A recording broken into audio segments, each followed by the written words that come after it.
A freight train left Nanning, capital of South China's Guangxi Zhuang Autonomous Region on Saturday for Laos Vientiane, marking the opening of Guangxi's first international freight train that runs via the China-Laos Railway. Loaded with 165 tons of industrial products produced by companies in Guangxi, the train will arrive in Vientiane in 3 days, according to the China Railway Nanning Group Company, Limited.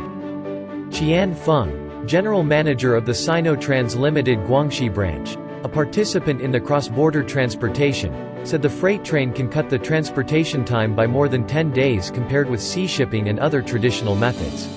中老铁路国际货运列车的顺利开通，为广西货走进老挝市场创造了更加有效、更加便捷的交通基础的通道和平台，也吸引了一大批有志于开拓这个老挝市场以及深耕老挝市场的客户们。这趟中老铁路国际货运列车的顺利开行，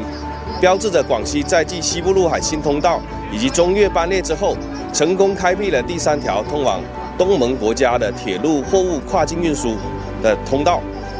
The China-Laos Railway, which kicked off operation on December 3, 2021, stretches over 1,000 kilometers, linking Kunming, the capital of southwest China's Yunnan province, with the Laotian capital Vientiane.